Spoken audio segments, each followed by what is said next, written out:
Okay, welcome back, students. We are seeing Frederick Winslow Taylor's Principles of Management.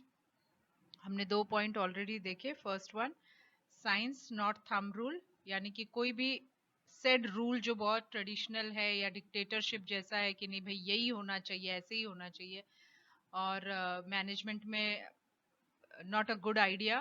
According to Frederick Winslow, all the management principles should be based on scientific research, experiment, data analysis, which he said is very important. Second, हमने देखा harmony होनी चाहिए organisation में. There should not be any discord. आपस में coordinated रहना चाहिए, divided नहीं रहना चाहिए. एम्प्लॉयज एंड जो एम्प्लॉयर है, मैनेजमेंट टीम है, उनके बीच में एक हार्मनी होनी चाहिए. Let us proceed to the third principle. Third one is mental revolution. Revolution का क्या मतलब होता है? रेवोल्यूशन के दो मतलब होते हैं. एक रेवोल्यूशन होता है जैसे कि earth is revolving around the sun, एक सेंटर में ऑब्जेक्ट है और उसके आजू बाजू दूसरा ऑब्जेक्ट रिवॉल्व हो रहा है, तो एक ये रेवोल्यूशन हो गया. दूसरा रेवोल्यूशन क्या होता है कि कोई समाज में रेवोल्यूशन आया कि गवर्नमेंट को चेंज कर दिया, कोई पर्टिकुलर थॉट को चेंज कर दिया. जैसे पहले की विमेन एजुकेशन को इम्पोर्टेंस नहीं दिया जाता था, तो धीरे धीरे सोसाइटी में रेवोल्यूशन आया कि नहीं, विमेन एजुकेशन बहुत इम्पोर्टेंट है, राइट. पहले चाइल्ड लेबर होता था, तो रेवोल्यूशन आया कि नहीं, बच्चों से एक उम्र तक काम नहीं करवाना चाहिए, उनकी एजुकेशन पे फोकस करना. तो ये सारी चीजों को क्या बोलेंगे? रेवोल्यूशन. रेवोल्यूशन यानी क्या? लोगों के, सोसाइटी के माइंडसेट में चेंजेस आए, उनके थिंकिंग प्रोसेस में चेंजेस आए, उनके way of seeing at the situation, at the problem, उसमें चेंजेस आए. ओके. इसी तरह से फ्रेडरिक विंसलॉ ने एम्फेसिस किया है कि it is very important to have a mental revolution in principles of management. हम पुराने mindset के according नहीं चल सकते हैं. We need to have a new mindset. Employees के लिए भी जरूरी है, वर्कर्स के लिए भी जरूरी है, टॉप लेवल मैनेजमेंट के लिए भी जरूरी है, मिडिल लेवल मैनेजमेंट के लिए भी जरूरी है, सभी के लिए जरूरी है. जितने भी लोग उस मैनेजमेंट के सर्कल के अंदर है, हर एक के लिए उन्होंने कहा है कि उनको एक मेंटल रेवोल्यूशन की जरूरत है, change in the way of thinking की जरूरत है. Okay. So it is very important to understand each other, क्योंकि हम एक ऑर्गेनाइजेशन के लिए कलेक्टिवली काम कर रहे हैं, हम एक प्रॉपर फोकस के लिए, अचीव करने के लिए, प्रॉपर गोल को अचीव करने के लिए कलेक्टिवली काम कर रहे हैं. जैसे कि एक गेम ऑफ क्रिकेट होता है या गेम ऑफ फुटबॉल होता है, जहाँ पे लोग साथ में मिलके काम करते हैं एक ही एम के लिए कि हमारी टीम ने जीतना है. So keeping that particular thing in mind, उन्होंने कहा इसी तरह से हमें प्रिंसिपल्स ऑफ मैनेजमेंट में इंपॉर्टेंट प्रिंसिपल ये है कि एक मेंटल रेवोल्यूशन आने की जरूरत है. We need to respect each other. Employer ने एम्प्लॉय की रिस्पेक्ट करनी चाहिए, and at the same time employee ने एम्प्लॉयर की भी रिस्पेक्ट करनी बहुत जरूरी होती है, राइट. जैसे मैंने कहा कि एम्प्लॉय को हमेशा ऐसा लगता है कि उसको बहुत ज्यादा वर्कलोड दे रहे हैं, और एम्प्लॉयर को लगता है कि अरे ये तो काम करके दे ही नहीं रहा है. तो इस तरह के माइंडसेट से हम आगे नहीं बढ़ पाएंगे. हमें क्या सोचना है कि नहीं, वो मेरे लिए उसकी कैपेसिटी, उसके चीजों के अकॉर्डिंग बेस्ट करके दे रहा है, और at the same time employee को भी लगना चाहिए कि नहीं भाई, हमारे हर प्रॉब्लम में हमारे साथ सपोर्ट करते हैं, हमको सही इनकम मिल रही है for whatever services we are giving. तो एक मेंटल रेवोल्यूशन आने की जरूरत है कि दोनों एक दूसरे के लिए इम्पोर्टेंट है इक्वली. इट्स नॉट दैट कि अगर एक अच्छा चल रहा है तो दूसरा नहीं चलेगा तो भी काम हो सकता है. काम नहीं हो पाएगा, काम नहीं बन पाएगा, मैनेजमेंट का जो फोकस है, हमारा ऑर्गेनाइजेशन का जो फोकस है, वो अचीव नहीं हो पाएगा, right. So it is very important that both of them should have mutual respect for each other, and this is going to help to increase the productivity. Okay. um, let us focus on the next point,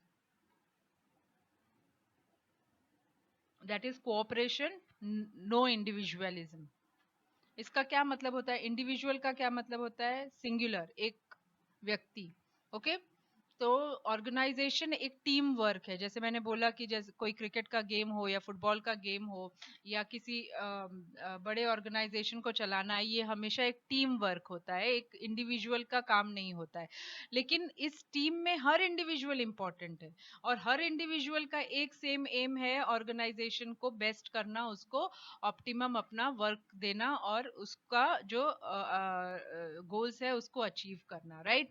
When we talk of an organization, goal and ambitions of the organization is more important. Okay अब विराट कोहली कई बार ऐसे भी सोच सकता है कि ठीक है यार, मेरा परफॉर्मेंस अच्छा नहीं हुआ लेकिन टीम का परफॉर्मेंस अच्छा होना चाहिए, right? Because why it is, even if he is getting out at 99 and his team is going ahead and winning the game, he'll be very happy. He'll not be very sad कि यार मेरा एक run रह गया. Maybe he'll be sad but not to the extent. अगर team हारेगी तो he'll be more sad even if he has hit a century, right? तो इस तरह से it is very important that organization का जो गोल है वो ज्यादा इंपॉर्टेंट है rather than your individual goal. आप इंडिविजुअली आपका परफॉर्मेंस बहुत अच्छा है, वेरी गुड, लेकिन उससे आपके इसको फायदा नहीं हो रहा है, ऑर्गेनाइजेशन को फायदा नहीं हो रहा है, तो it is not going to make any success for the group. Okay, trust among the management and employees is very important. Team spirit among the management and employees is very important. आपके subordinates को आपको appreciate करना आना चाहिए, उनके काम को लेके उनकी नई आइडियाज को आपने वेलकम करना चाहिए कि okay you are coming up. ऐसा जरूरी नहीं है कि अगर वो आपका सबॉर्डिनेट है तो उसके पास कोई नई आइडिया नहीं हो सकती, सारी आपके पास ही हो सकती है, ऐसा जरूरी नहीं है. That person, your subordinate, can also come up with a very good idea and you should appreciate that. The manager or the management people should appreciate these things और इसके लिए एक ओपन प्लेटफॉर्म रखना चाहिए उनको कि हाँ भाई, कम अप विद दीज. बड़े बड़े ऑर्गेनाइजेशंस पे एक ब्रेनस्टॉर्मिंग सेशन होता है जहाँ पे हर ग्रुप के लोगों को इनवाइट किया जाता है, इररिस्पेक्टिव कि वो मैनेजमेंट के कौन से लेवल में है, इनवाइट किया जाता है, उसको अपनी आइडियाज देने के लिए कहा जाता है. An employee should not come up with unreasonable and unnecessary demands. बहुत ज़रूरी है कि अपना एक खुद का फैमिली के जैसे एम्प्लॉयज़ ने भी सोचना चाहिए ऑर्गेनाइजेशन को. अगर मान लो ऑर्गेनाइजेशन किसी प्रॉब्लम से गुजर रहा है और अगर आपकी हेल्प से वो फॉरवर्ड जा सकता है, तो आपको उस वक्त ये नहीं सोचना चाहिए कि let me back out. Okay, so that is a very easy thing to do. लेकिन अगर आपका मैनेजमेंट बहुत स्ट्रांग है और आपका relationship with the employer and the management बहुत अच्छा है, तो the people will stand in your thick and thin times too. Okay, अच्छे बुरे दोनों समय पे आपके साथ आपके लोग खड़े रहेंगे. और हमारे पास ढेरों ऐसे एग्जाम्पल्स हैं जहाँ पे जो कंपनीज लो जाके वापस अच्छी तरह से रिवाइव हुई है. रिसेंट एग्जाम्पल हमारे पास टाटा का भी हुआ था, जहाँ पर जो वहाँ का चेयरपर्सन था उसका परफॉर्मेंस अच्छा नहीं था, तो उसको हटाने के बाद वो लोग जाके वापस रिवाइव हुई, बहुत अच्छी तरह से बाउंस बैक हुई है Tata company, right? So the employee as well as the management are two important pillars of the organization. बहुत ही important खंबे हैं दोनों भी और एक ऑर्गेनाइजेशन के, जिसके ऊपर ऑर्गेनाइजेशन रन होता है. तो it is very important to have a cooperation between both of them. दोनों ने एक दूसरे के साथ अंडरस्टैंडिंग में काम करना चाहिए. इससे क्या होगा, हेल्दी रिलेशनशिप रहेंगे, हेल्दी कंपटीशन रहेगा. ठीक है, आप अपने आपस में एम्प्लॉयज को परफॉर्मेंस बोनस दीजिए, उनके परफॉर्मेंस को अप्रिशिएट करिए. इसको देख के दूसरे एम्प्लॉयज को भी मन होगा कि हाँ, हमको भी अपनी परफॉर्मेंस को एक्सेल करना चाहिए. So these kind of competition in a healthy way, it is very good. It is in fact indirectly going to help the organization. लेकिन ऐसा नहीं होना चाहिए कि आपको सिर्फ अपने इंडिविजुअल परफॉर्मेंस को इम्पोर्टेंस देना है और अपने सबॉर्डिनेट को, अपने एम्प्लॉय, दूसरे काम करने वालों को पीछे करना है. Okay, if the organization is succeeding, the individual is indirectly succeeding. आप बहुत अच्छी ऑर्गेनाइजेशन को अपने फॉरवर्ड ले जाओगे, आप ऑटोमेटिकली फॉरवर्ड जा रहे हो, right? So the fourth principle of Frederick Winslow Taylor is cooperation and not individualism. Let us proceed to the fifth one. Fifth one is division of responsibilities. ये particular principal हमारे Henry Fayol ने भी दिया था। Division of work is very important, और division of work के साथ जरूरी है रिस्पॉन्सिबिलिटी, जिसका मतलब होता है जिम्मेदारी। फॉर एग्जाम्पल, अब हम लोगों ने अनुपम ग्रुप ट्यूशन से क्या किया है, आपको वीडियोस भेजे हैं, आपको इंस्ट्रक्शंस दिए गए हैं अनुपम ग्रुप ट्यूशन से कि क्या करना है आपको।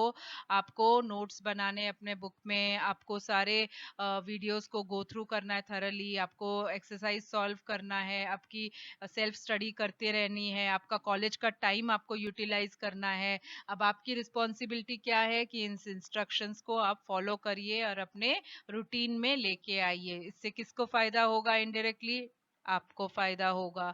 सो you need to follow the instructions. Division of responsibility is very important along with division of work. Top level की क्या रिस्पॉन्सिबिलिटी होती है? प्लानिंग करना, सही ढंग से प्लानिंग करना। उस प्लानिंग में मिडिल लेवल को वो लोग इंक्लूड करते हैं। मिडिल लेवल की क्या रिस्पॉन्सिबिलिटी होती है कि ये सारी की हुई प्लानिंग को एक्चुअली प्रोसेस में लेके आते हैं वो लोग। ठीक है, सीईओ और चेयरमैन लोगों ने बैठ के कॉन्फ्रेंस रूम में सोच लिया कि भाई हमको ये टारगेट रखना है, लेकिन ये टारगेट को रखने के लिए काम भी तो करना है। काम कहाँ चालू होगा? काम मिडिल लेवल पे चालू होता है। फाइनेंस डिपार्टमेंट अपना प्रोजेक्ट लेके आएगा, सेल्स डिपार्टमेंट अपना लेके आएगा, मार्केटिंग अपना लेके आएगा, एडवर्टीजमेंट अपना लेके आएगा, सेल्स प्रमोशन अपना लेके आएगा। हर एक बंदे अपना अपना लाएंगे कि इसको हम कैसे अचीव करेंगे। तो इसको क्या कहते हैं? प्लानिंग को प्रोसेस में लाना। राइट अब इसके बाद क्या होने वाला है आगे? आगे ये चीजें कहाँ जाएंगी? लो लेवल पे। पेपर के ऊपर सारी प्लानिंग और एयर कंडीशन में बैठ के सारी प्लानिंग करके प्रैक्टिकली काम होता है क्या? नहीं। काम प्रैक्टिकली कहाँ एग्जीक्यूट होता है? जो कि फोरमैन है, सुपरवाइजर है, वर्कशॉप है, आपका वर्क प्लेस है, जहाँ से प्रैक्टिकली आपका प्रोडक्शन निकलता है, वहां पे काम होता है। तो हर एक अपनी अपनी जगह इंपॉर्टेंट है और हर एक ने अपनी अपनी जिम्मेदारी, द वर्ड इज रिस्पॉन्सिबिलिटी, समझनी चाहिए। Hence everyone needs to be responsible about their work.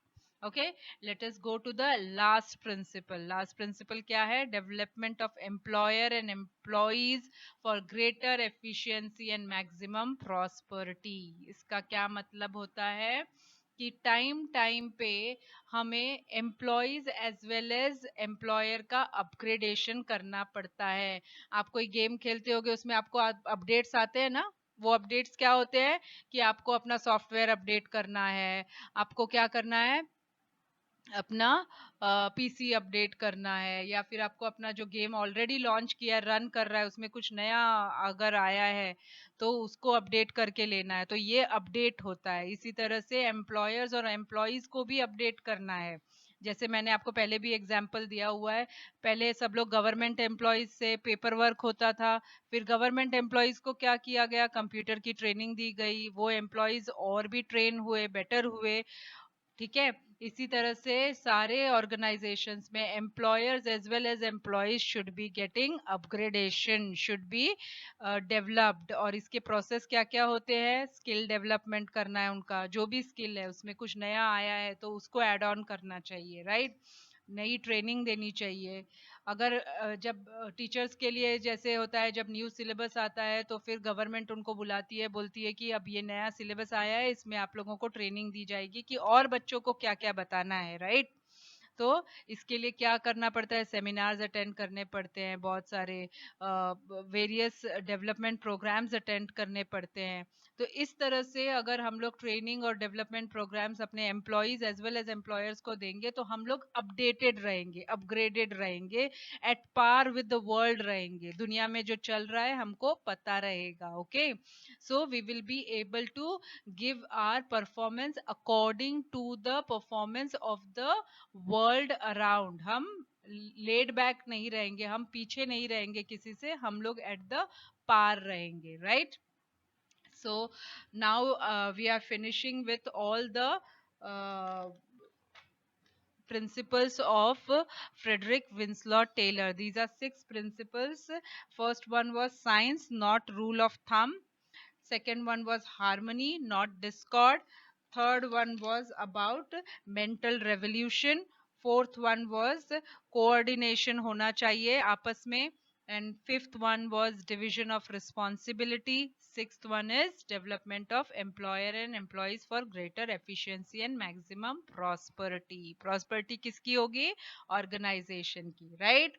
And I hope children you are going to finish this principle also, like you have done other principle and other features like nature and significance. Okay, I come to the end of this particular video. We will proceed with the chapter in the next video. Thank you so much.